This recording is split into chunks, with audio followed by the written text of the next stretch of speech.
to look at who's speaking. So with that, I want to introduce Kristen. She's going to share with us this morning.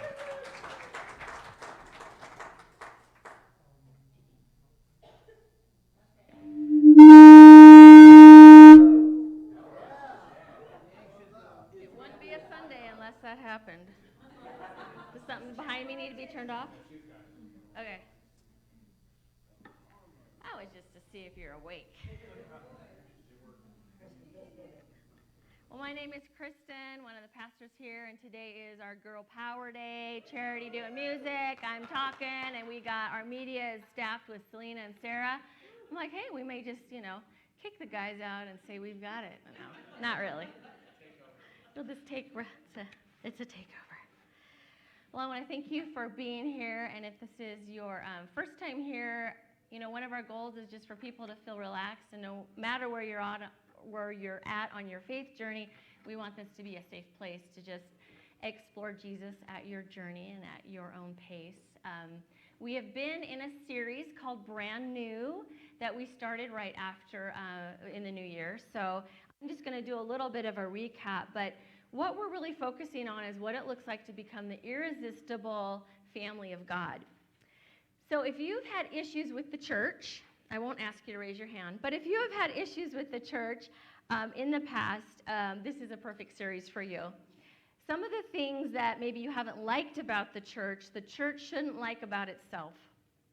Well, 5 years ago when we started the gathering here, our goal was to create a place where people who maybe didn't like church or didn't go to church or had some maybe trauma around religious experiences, that this could be a place where people would feel safe. And 5 years later, we got people here, so something's working, and it's really exciting, because we didn't know when we started. We had like a handful of people, and we just did not know what it would look like, but we felt Corey and I felt very guided that we were supposed to create this place, and so I feel like we have had the blessing of so many people and the blessing of God to have this still up and running 5 years later.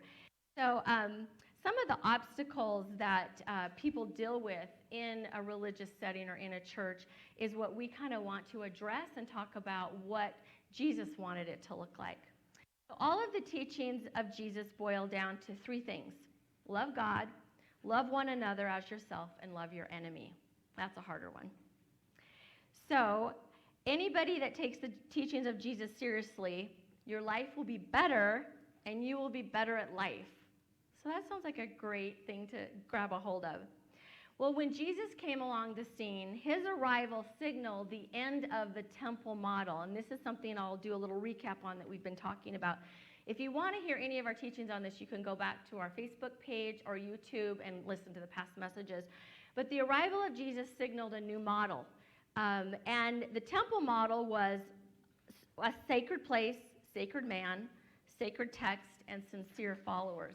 So if you want to just keep that up for a little bit, Sarah, I'm going to kind of unpack that. So a sacred place in the temple model was a specific place that you needed to go where God was. And a sacred man was a priest or a religious teacher who controlled the sacred text and controlled his followers, often out of fear. So when Jesus came, he came to break that temple model and to show us a new way. And that new way was not about control, but about freedom, which, if any of you have experienced any kind of religious setting where it felt that way, felt like the person up here is in charge and in control to tell you what to do, how to live your life, that would have been temple model, not the way of Jesus. So Jesus came with a new model, the Jesus family model, to love God, to love people, and to love your enemy.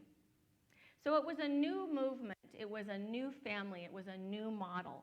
And it shook the world up a little bit. If any of you have been watching The Chosen, I feel like they depict this really well, of who is this Jesus that comes on the scene that is shaking things up, especially among the religious leaders and among the status quo of the temple.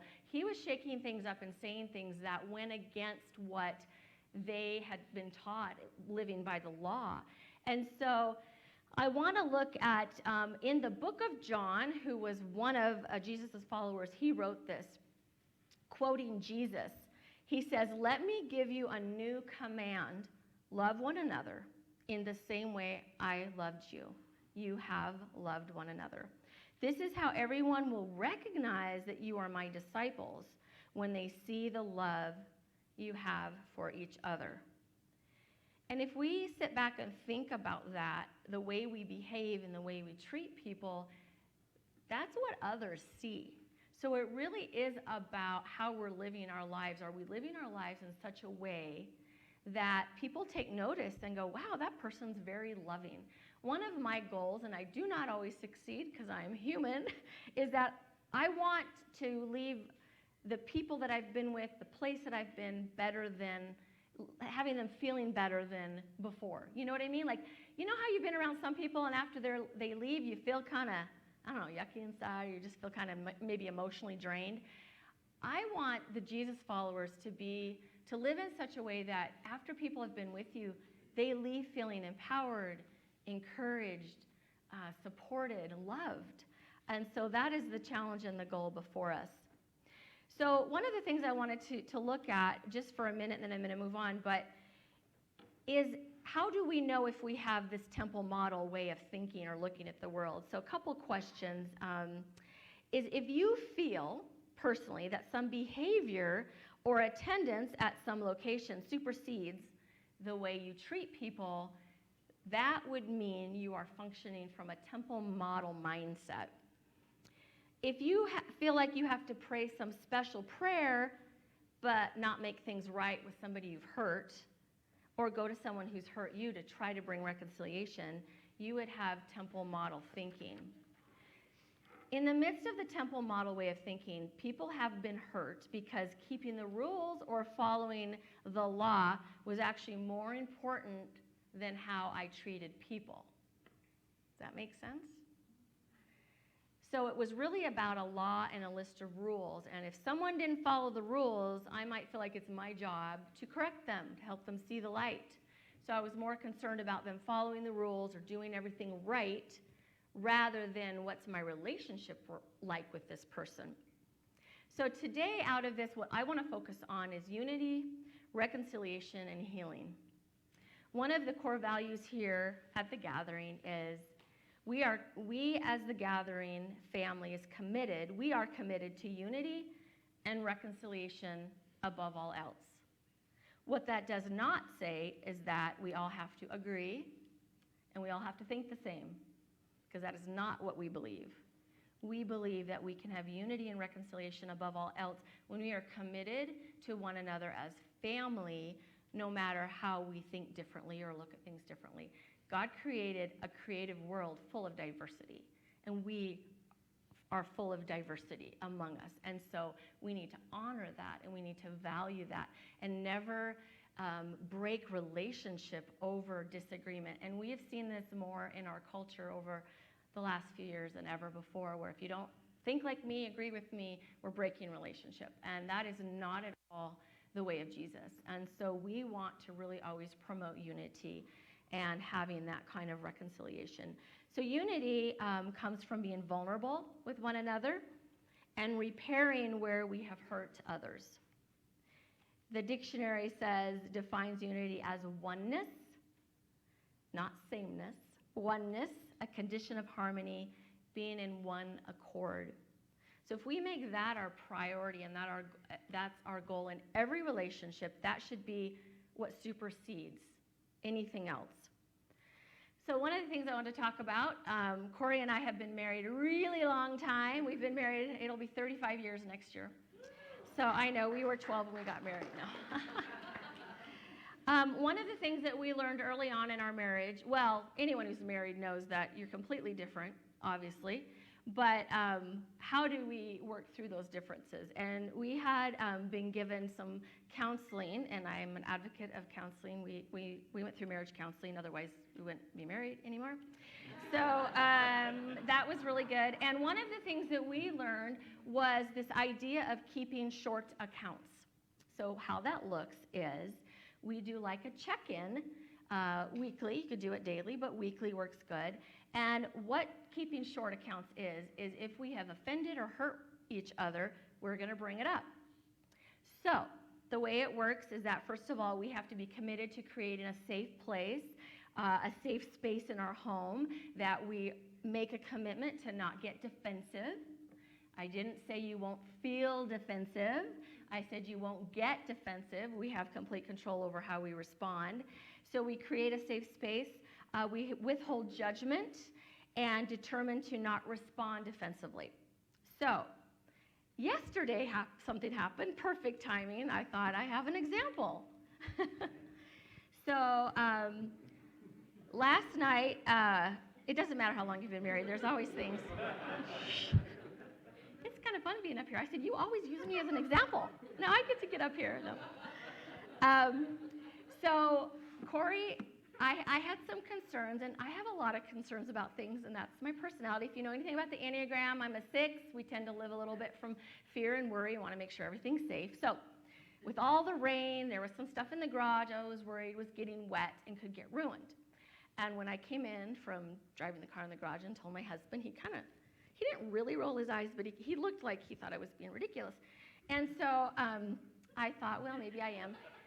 Now, way in the past, I would have not said anything because I would have told myself, I'm overreacting, that's ridiculous, maybe I am worrying too much.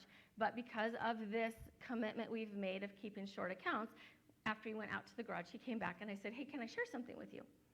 And so that's important, how you don't just attack. It's like, can I share something with you? When I brought up this worry and concern, I felt like you dismissed it. You were dismissive in your response. And it made me feel like I wasn't being heard, or you didn't really care, and that hurt my feelings. Now, that can sound really little and petty, but what we've learned being married as long as we've been is that if you don't do that, things will build, and things will build, and things will build. And all these little unaddressed hurts will blow up, and then the next thing you know, a couple comes to us. This happens a lot because we counsel couples. We're getting a divorce. Like, all the way they're there because for 10 years, 20 years, they have not been honest. They have not talked about the little hurts. And it's built up, and now it's blown up, and they're done. They're so done. And we were committed because Corey came from a family of a lot of divorce, and we really were committed to, we want to, not have that happen to us. Now, a little caveat to that. People get divorced because of all kinds of reasons, and I am not at all running down anybody who's been divorced because it takes two people to be committed to this process, and often they are not both committed to that process. And so we have been very blessed, and I really think it comes down to, I like to think it's because we have been open to trying to learn tools and to get the help when we need it and to not just live isolated. People who live isolated, it's a very lonely place. So I'll get off my soapbox about that. So anyways, keeping short accounts is being honest and being quick to repent and to repair.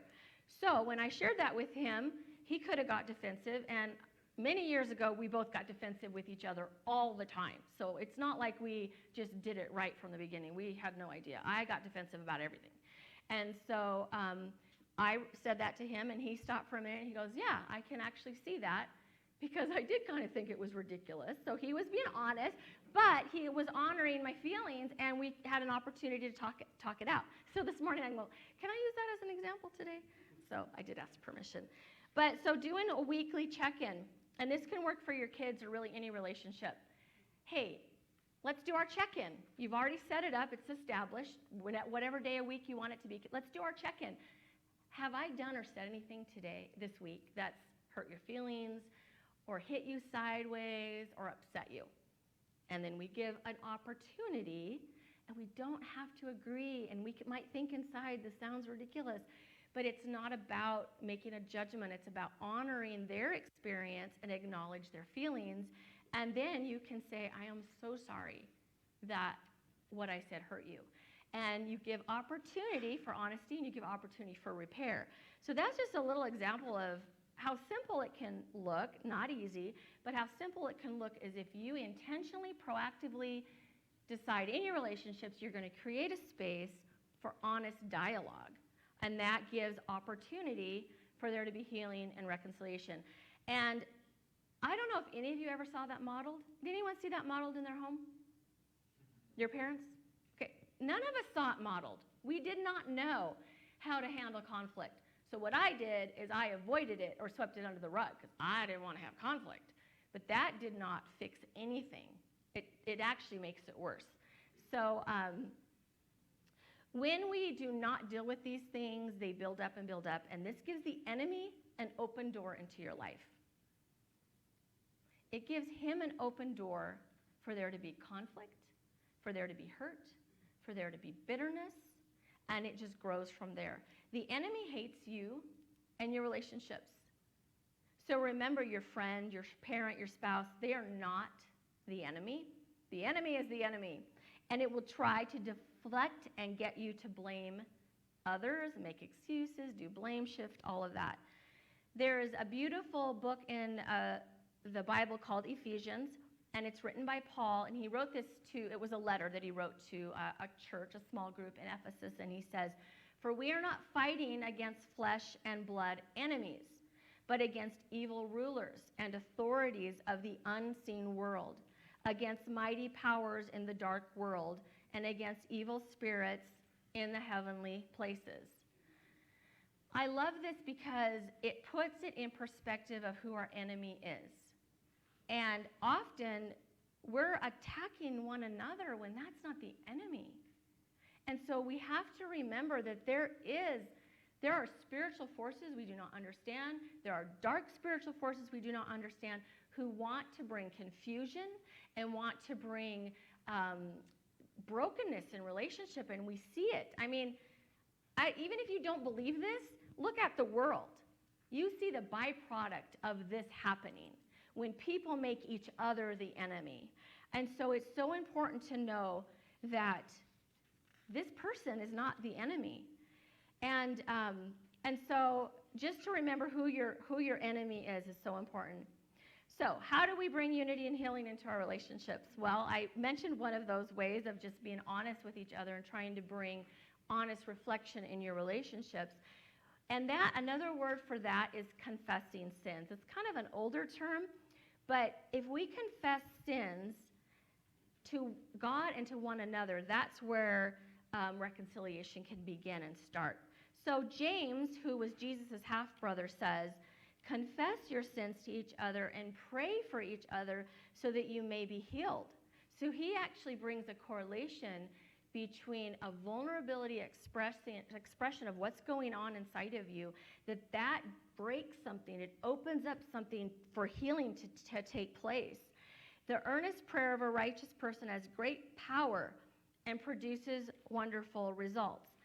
And so this whole idea of confession, all that confession really is, confession of sin is an invitation to experience the love and mercy of God. And it is about practicing vulnerability. And you can't just do that with anybody. You have to be wise. You need to choose someone who's safe. And so there's some other steps about all of that. But since we're children of light and part of light is truth, the Christian community should not be marked by secretiveness. If you have an area in your life that you're being secretive about, you are giving the enemy a stronghold because you are hiding something. And that doesn't mean, like I said, that you have to share it with everybody, but you need to have a safe person. And if you're married or in a relationship, your partner should be your safe person. If they're not your safe person, you need to look at that relationship and look at some things that maybe you can do to get help in the area so it can become a safe place. And so confession is really just having a vulnerability where you're being honest with one another. Because if you're living in secret, living in denial, and covering things up, you're giving a foothold, you're giving an open door to that enemy of that spiritual realm who can come in and wreak havoc in your life. So confession is specific to start with. To confess your sin to each other is specific. If I have hurt or wronged someone, I make it right by confessing and owning my bad behavior. So confession is not saying, well, if I hurt you or upset you, I'm sorry. That's not specific. Specific is, the way that I spoke to you, the words that I said were hurtful, the way I treated you was hurtful. It's specific. It's owning a specific behavior. It's not a general statement. That's not considered confession. And I mean, we've probably all had people in our lives that have hurt us and maybe said, oh yeah, I'm sorry if I hurt you. I'm sorry, but I don't take that as a confession. I take that as you're just trying to sweep it under the rug and you just want to make it all be okay now. Well, that's not making it okay. That's sweeping it under the rug. And so it is very important that we own specifically and that we say we're sorry for that specific behavior and ask the person to forgive you. Will you forgive me? That is a powerful practice because, again, that is where healing can start taking place. If you don't practice that, you're going to stay stuck with some really deep hurts and wonder why you still are stuck 10, 15, 20 years later, because you have let the enemy come into an area of your life where you've not specifically dealt with something, specifically confessed, and given opportunity for there to be healing. So these are all things and practices for us to incorporate in our life to be the way of Jesus. In confession, I need to be discerning and have wisdom with whom I choose to confess. Just like I said, a close friend, a mentor, a pastor, when I confess a personal struggle or sin, this will bring freedom and healing can begin. And the reason why this is so hard is because it's scary. We don't like to be vulnerable. It takes a lot of courage to own your crap, okay? It just does. And to be able to say, man, the way I've been responding, the way I've been functioning in this area, it's not working. And I feel stuck. And again, that's where a good friend, someone you trust, could give you some tools and help you. Counseling can come in. So there's a lot of things that can be really helpful in this. I guess my biggest idea here is that you guys can live in freedom. We can all live in freedom. And if we're not living in freedom, there are things we can do to bring freedom and to bring healing, because the Jesus people wanted to follow Jesus because he was offering something new, something different. He was offering a way of living that they had never seen before, never experienced before. And it started with love, and it brought freedom, and it brought healing. I want to go back to a story in the very beginning of the Bible, the book of Genesis. This is the account of the beginning of mankind, the beginning of creation. And there's a story in there of Adam and Eve. And even if you never went to church, you've probably heard the story of Adam and Eve, how they ate the fruit. They've given apple a bad name. It does not say apple. It says she ate the fruit, and then she gave it to Adam, and he ate the fruit. We don't know what kind of fruit it was, though. After they chose to go their own way, and they chose not to follow God's parameters for their life, they immediately hid themselves, and they blamed each other. Because that's what sin does. It alienates us from God. It fills us with shame, and then we deflect or cast blame. Do we have that slide? I found this picture of, I thought it was kind of cool, just that they're hiding. And I think the light there is supposed to be God, not the sun, and they're hiding from God. So one thing they did not know, and God told them, do not eat of this from this tree. You can have anything you want except this one tree with this fruit. Don't eat it. Well, the enemy came in and tricked them and deceived them and made them think that God was holding out on them. God was not giving them all that they deserved. And we often do this. We think, well, if I follow God, he's going to make me do things I don't want to do. And that's not how it works. He gives freedom, and he gives so many gifts to us. But they chose to not listen. They chose to listen to the enemy and be deceived. And so when they chose to eat, they for the first time became aware of sin and darkness. Before that, they did not know what sin and darkness was. So they then wanted to hide.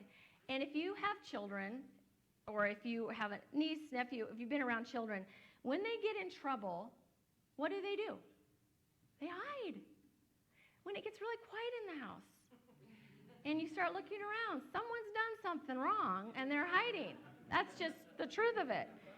It's from the time we're born. We have this innate thing within us, and I believe it started here from the evil that came into the world. We hide, and we become secretive. And so shame came in, and then they began blaming each other. If you read the story, it's very interesting.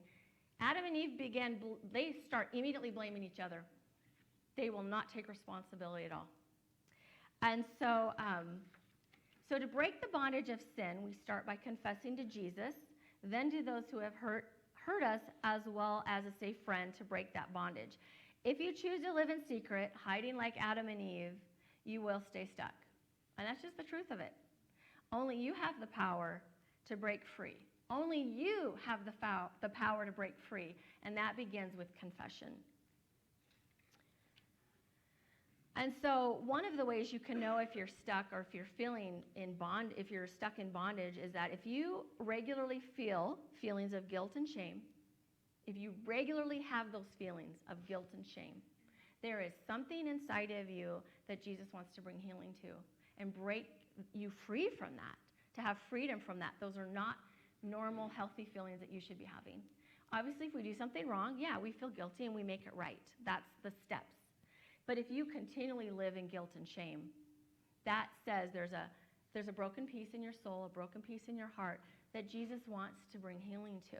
And I lived there for a really long time, so I am saying that from experience. I used to feel bad and guilty all the time. I just had a core belief that I was a mess, and I was, but I let that become my identity. When we step into a relationship with Jesus, who he says I am is my new identity. So it's no longer the voices in my head, these negative voices telling me that I'm not good enough, I'll never get it. If you know who could, I won't ask you to raise your hands.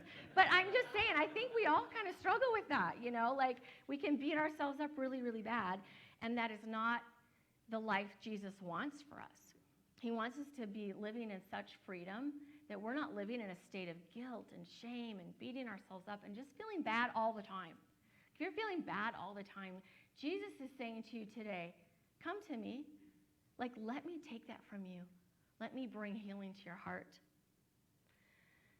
There's a quote here by a man by the name of Dr. Bob Utley, and he says, confession is a very important part of the healing process. It is an effective antidote to pride, self-centeredness, and sin. And most of the time, what keeps us from confession is our pride. We're embarrassed. We don't want to be vulnerable. And pride is really a form of self-centeredness. So the enemy has done a really good job of tricking us with pride and self-centeredness to make us go, don't go there. Don't speak the truth. You can't tell anybody what's going on. And when we believe that lie, because it is a lie, we will stay stuck and we will not have freedom. The Heart of Temple model is very self-focused. And it asks the question, what must exactly I do? What must I believe to get right or stay right with God? Again, it goes back to law and it goes back to rules. I've got to have a checklist of all these rules I've got to do. And if I don't do the rules, then I won't be accepted by God. And I grew up in a little bit of that kind of religious environment in my experience, unfortunately. And so I believed I had to follow this big list of rules or I wasn't going to be okay. And that is temple model. That is not the way of Jesus. So what list of things do you have maybe in your own mind that you feel like you have to accomplish to be right with God? Like you believe, if I do this, then I'll be right with God. And that list is fluid and ever changing and ever growing, and you're never quite getting it, and you're never quite good enough. Again, that's living in bondage. So something to think about is when we look at Jesus, if you read the books that tell the story of Jesus are the books Matthew, Mark, Luke, and John. Those were men who were with Jesus and tell stories about his life. And the people that were the most upset with Jesus were the Pharisees, who were the religious leaders of the time. The religious leaders, for them, it was all about appearance. It was all about the perfect appearance. So people got really good at pretending and faking it, putting on this perfect little mask and if you grew up in a religious environment of any kind, you might have been fighting all week with someone in your life, and you show up on whenever the service is, on a Sunday or Saturday or whatever, and suddenly, oh yeah, I'm great, it's good, it's all good, I love Jesus. Now, I'm not saying if you've had a bad week, come in and be a downer, because, but you can be honest and go, you know what? I'm really struggling right now. I'm really having a hard time. If we modeled that for our families, for our children, what a beautiful thing that they could grow up in an environment where they don't feel like they have to pretend, because pretending is no fun place to live. So Jesus, again, wanted to break that temple model, that it wasn't about appearance on the outside, it was about what's going on in the heart. Like where are things at your spirit, your soul? Are you healthy in there? In the temple model, you felt like you had to hide your struggle or your sin because of fear of being judged. And all of us have been judged. So it's a legitimate fear to be worried that we're going to be judged. So that's why it's so important of who you choose to share your sin with, who you choose in your life to share your struggle with. You don't want it just to be anybody, because everybody out there isn't safe. We know that. And so it's very important that we choose wisely who we're going to share our struggles with. This whole way of living with rules and laws is really a form of self-centered religion that Jesus has invited us to abandon. Learning to walk a life that practices vulnerability, because it is a practice, it does not come easy, and to practice confession is no easy thing. It takes courage, but this is the Jesus way that will break strongholds and bring freedom and healing. So our first step to unity is to be reconciled to Jesus first. Start with Jesus. Paul wrote in one of his letters to the Colossians, "We also pray that you will be strengthened with all his glorious power, so you will have all the endurance and patience that you need. May you be filled with joy, always thanking the Father. He has enabled you to share in the inheritance that belongs to his people who live in the light. For he has rescued us from the kingdom of darkness and transferred us into the kingdom of his dear Son, who purchased our freedom and forgave our sins." So if you notice there, it says that he has rescued us from the kingdom of darkness. He transferred us into the kingdom of his dear Son. It's not anything that you did to earn that. He does that because of his love for you. You just have to accept it. So I want to end with a prayer, and this is a prayer of surrender, asking Jesus to partner with us. And so if you want to ask Jesus to partner with you, if you want to choose to surrender to him, you can repeat this after me. So I'm going to have all of you close your eyes, because I want to create a space that feels holy and feels like we can come before Jesus. And if you're comfortable, you can even hold out your hands as an act of surrender. And you can repeat this after me. Jesus, Father God, I surrender myself to you. My hands, my feet, my eyes, my ears, my thoughts and desires, my hopes and dreams, my talent and opportunities. I surrender all. Let your will be done in me today. I'm going to have the worship team come up, and we're going to have another song. And during this song, we have communion. And communion is a celebration for us as Christians to remember what Jesus did for us, that he chose to sacrifice his life to bring freedom to us. It's self-serve. You do not have to be a member of our church to partake in communion. During this song, you can come up, you can take it, and then go back to your seat and just take it as you would like. And so I'm going to just pray over that. Jesus, we thank you for the sacrifice that you gave, the promise that you offer us today, that if we do surrender to you, we can live this life of freedom. And we remember the act of sacrifice that you did for us on the cross to bring us freedom. Amen.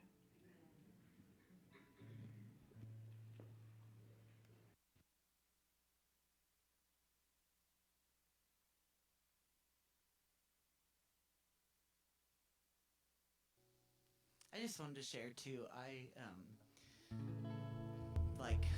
It's a longer testimony, but I'll just share a bit that I entered college like in a place of deep shame from some stuff I had gone through, and I shared. We were on like a volleyball road trip, whatever. So we were in a hotel, and there was 4 other girls, and I ended up confessing to them. They were all Christians, and it literally changed my life. It broke the shame, 100%. Just broke it. They covered me. They wept with me. Like, I remember we were all in a bed, and they just like all covered me, and we prayed, and it really did like change my life. So being able to be a person too that can be confessed to, you just don't know the power of God chooses to work through us for each other, so much of the time. So.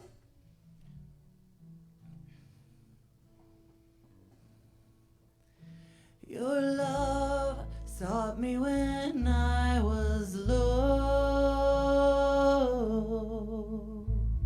a wanderer on a broken road,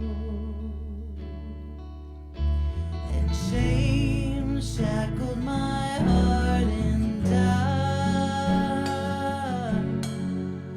I was lost in sin, but you brought me out.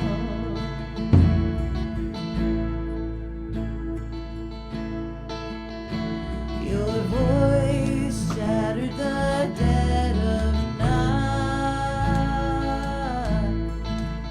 and with just one breath, every wrong's made right. Now my soul in victory, safe from harm, shouts, I'm free in my Savior's arms. Yes, I'm free in my Savior's arms. And oh, how great your love is, how deep your kindness, how sweet your grace. And oh,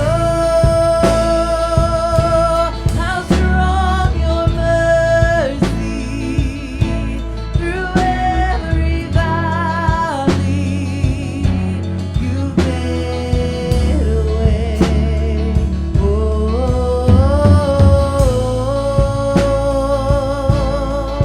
yeah. Whoa,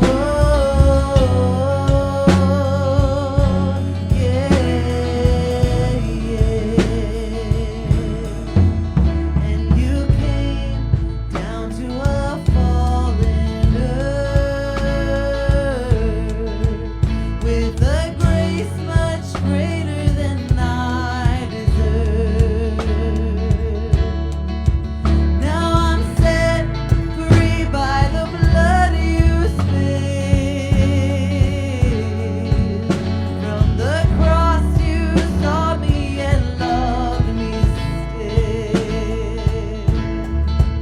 From the cross you saw me and loved me still. And oh, how great your love is, how deep your kindness, how sweet your grace.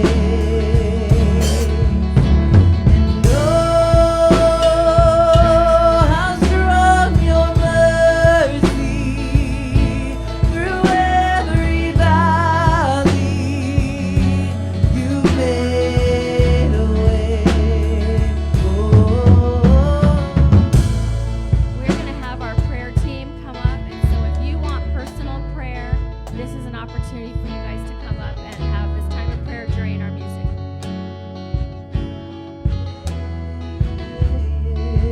We believe. We believe. We believe that our God is alive and our hearts are free. We believe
God is alive and our hearts are free. We believe the King Jesus, he is alive indeed. We got one more song.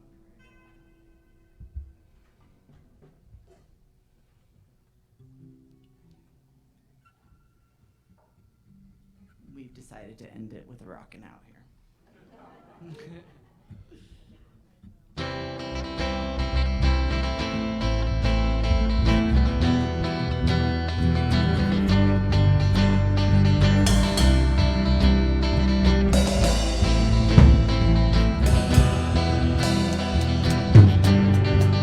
There is a river where goodness flows. There is a fountain that drowns sorrows. There is an ocean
right, my prayer for you, go out of here. You're alive. Now stay alive this week. Even on demon-possessed Monday, right? Okay. Some of you, before we let you go, some of you, I just know this now, some of you are going to be saying to me, like, better be careful. She's going to take your job. Yeah, she did great. And I hope so. I hope so. Hope Mike takes my job. Lord's given us a lot of vision for this county and adding campuses. So we need leaders. We need people a lot better than me. And so don't ever feel ashamed to compliment somebody that does well, right? That does well. So God bless you guys. Have a great week. I love you.